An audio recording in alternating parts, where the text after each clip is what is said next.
আসসালামু আলাইকুম।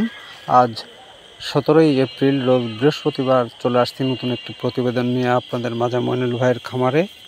দর্শক, আজকে ভিডিওতে যে গাভীটা দেখতে পাচ্ছেন এই গাভীটা হলস্টিয়ান ফ্রিজিয়ান জাতের গাভী, 4 দাঁতের গাভী। গাভীটা দ্বিতীয়বার বাচ্চা দিবে। দর্শক, এই গাভীটার প্রথমবার বাচ্চা দেওয়ার পরে দুধের রেকর্ড ছিল 16 থেকে 17 লিটার। এবার দুধ আশা করা যাচ্ছে 18-20 লিটার, হয়তো একটু কম বেশি থাকতেই পারে। একটি প্রেগনেন্ট গাভী, তার যত্নের উপরেই গাভীটা ভালো মন্দ সকল দিক থাকে।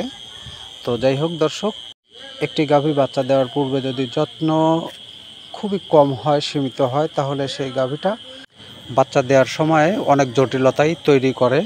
তো যাই হোক, এই গাভীটা দেখতে পাচ্ছেন, গাভীটা সম্পূর্ণ সুস্থ সবল একটি গাভী।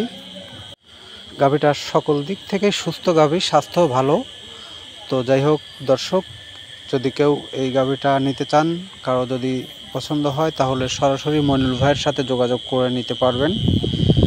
খামারি মইনুল ভাইয়ের ঠিকানা পাবনা জেলা চাটমোহর উপজেলা। স্ক্রিনে নাম্বার দেওয়া থাকবে, তবুও বলে দিচ্ছি 01738655599। মইনুল ভাইয়ের খামারে শুধু এই গাভী পাবেন না, আরও বিভিন্ন জাতের হলস্টিয়ান ফ্রিজিয়ান জার্সি জাতের গাভী পাবেন। সকল সময় মইনুল ভাইয়ের খামারে 20 থেকে 30টা গাভী থাকে।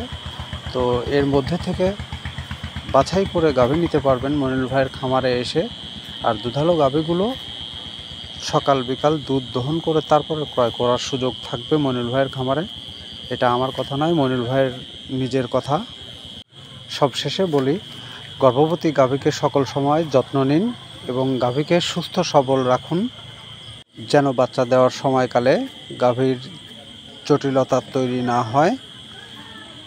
তো যাই হোক দর্শক, দেখুন গাভীটার সাইজ দেখুন, বিশাল সাইজের গাভী, 4 দাঁতের গাভী, দ্বিতীয়বার বাচ্চা দিবে।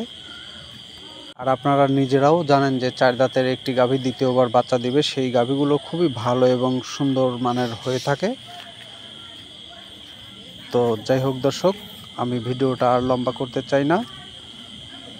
ভালো লাগলে লাইক, কমেন্ট, শেয়ার ও সাবস্ক্রাইব করে পাশেই থাকবেন। ধন্যবাদ। আল্লাহ হাফেজ।